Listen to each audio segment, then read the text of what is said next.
Եվ այսօր եկել է պահը, եկել է ժամը,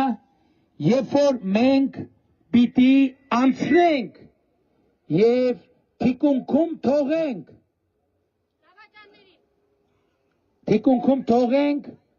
նոր որակի պետությունից մեզ բաժանող նեղուցը։ Մենք այդ ճանապարհի այդ նեղուցի մեծ մասը անցել ենք։ Առջևում մեզ սպասվում է նոր որակի պետություն, որը խաղաղության խաչմերուկ է արևելքի եւ արևմուտքի, հյուսիսի եւ հարավի միջև։ Ես ուզում եմ ձեր ուշադրությունը հրավիրել Միացյալ Նահանգների նախագահ Դոնալդ Թրամփի վերջին գրառման վրա, որտեղ նա հստակ արձանագրեց Միացյալ Նահանգների պատկերացումը TRIP նախագծի վերաբերյալ։ Նա առաջին անգամ այդպիսի բարձր մակարդակում ընդգծվեց, որ TRIP նախագիծը էներգակիրների հոսքի տարանցման նախագիծ է արևելքի եւ արևմուտքի միջև։ Շատ է խոսվել, Ժորժ ջան, Հայաստանի անվտանգության երաշխիքների մասին։ Այս նախագիծը մի այդպիսի շատ հուսալի երաշխիք է, որովհետև Հայաստանով արևելքից արևմուտք հոսելու են էներգակիրներ, էլեկտրական էներգիա, բեռներ, եւ ուզում եմ ընդգծել, որ TRIP նախագիծը, որը հարավով է երկաթուղի ունենալու Մեղրիի տարածքով, իդեպ Մեղրիի մասին, ես էլի ասում եմ 90-ական ավակ սերնդի ներկայացուցիչները բոլորը կհիշեն, ովքեր մամուլին հետևել են։ Հիշում եք 90-ականների սկզբից 91, 92 մամուլը ամեն ամիս արխիվում կարա գնաք նայեք, ամեն ամիս հրապարակում կար այսպես կոչված Գոբլի պլանի մասին։ Գոբլի պլանը այն է, որ Սյունիքը պետք է օտարվի Հայաստանից այդ տարանցումը ապահովելու համար, ու դրա հիմնական պատճառը գիտեք որն է, որ Հայաստանը չէր ընկալվում որպես անկախ պետություն։ Այսինքն ընկալվում էր, որ այդտեղ լուծելու հարց չկա, Հայաստանը պատնեշ է, խոչընդոտ է արևելք-արևմուտք հաղորդակցության համար եւ հետեւաբար Հայաստանը պետք է անդամահատել։ Այս համատեքստումը, որ ծագել է 1999 թվականի Մեղրիի փոխանակման կամ հանձնման Մեղրի Ղարաբաղ փոխանակման պլանը, դուք բոլորը դա շատ պետք է հստակ տեսնեք, հիմա բոլոր փաստաթղթերը հրապարակված են եւ մենք պետք է հստակ ասենք, որ 1999 թվականի հոկտեմբերի 27-ը եղել է Մեղրին եւ կամ Մեղրին հանձնելու համատեքստում։ Առաջին 1999 թվականին Վազգեն Սարգսյանը եւ Կարեն Դեմիրճյանը իրենք կյանքով խափանել են այդ ծրագիրը, բայց ես ուրախ եմ եւ հպարտ եմ արձանագրելու,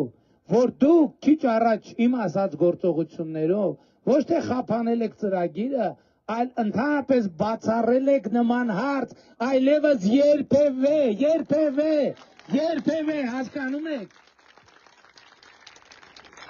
Եվ այսօր Մեղրին եւ Սյունիքի մարզը հուսահատության փակուղի չեն։ Անշարժ գույքի շուկան արդեն արձանագրում 2025 թվականի օգոստոսի 8-ից հետո Սյունիքի մարզում անշարժ գույքի գները 30%-ով ավելացել են։ Ես համոզված եմ, հեսա կտեսնենք արդյունքները, նախաստորագրումից հետո այդ աճը շարունակվելու է եւ հետեւաբար մենք այլևս ապրում ենք խաղաղության խաչմերուկում եւ սա մեր ձեր ամենակարևոր ձեռքբերումն է։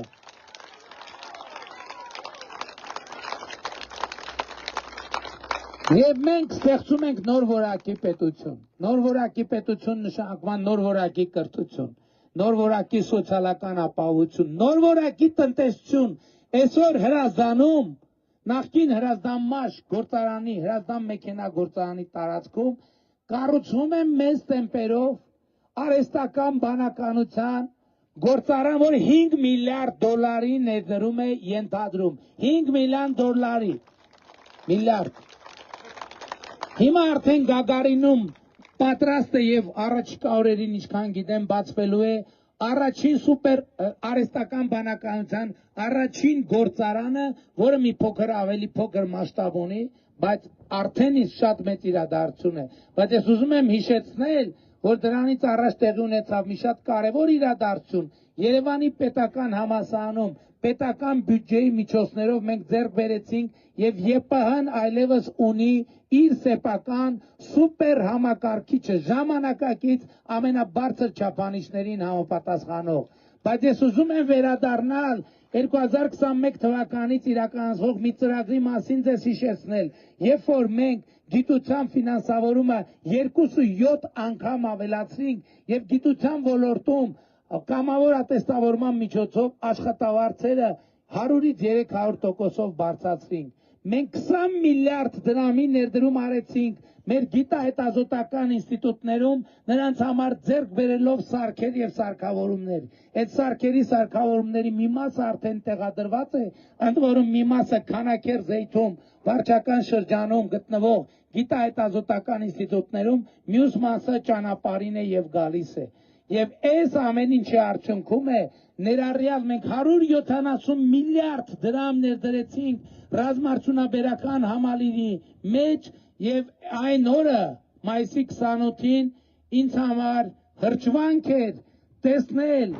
տասնյակ հազարավոր Հանրապետության հրապարակում մարդկանց ներկա մարդկանց ծափերը, երբ հրապարակ էր մտնում ռազմարդյունաբերական համալիրի արտադրանքը արտադրված Հայաստանի Հանրապետությունում։ Ամեն անգամ, երբ հաղորդնում էր հրապարակ է մտնում հայրենական արտադրության բառերը, մարդիկ դեռ չէին էլ սպասում, թե այդ ինչ է արտադրվել։ Հրապարակը թնդում էր բուռն ծափերից եւ այո, գիտեք ինչ, Հրազդանի արհեստական բանականության գործարան, Գագարինի արհեստական բանականության գործարան, Երևանի պետական համալսարանի սուպեր համակարգիչ, ռազմարդյունաբերական համալիր, 20 միլիարդ դրամի սարքեր սարքավորումներ գիտության ոլորտում, գիտության ոլորտի 300% միջև աշխատավարձերի բարձրացում։ Այս ամեն ինչը նշանակում է, որ մենք ընդհուպ մոտենում ենք Հայաստանի երբեմնի գիտատեխնիկական փառքի վերանվաճմանը, Հայաստանի գիտատեխնիկական փառքի նվաճմանը։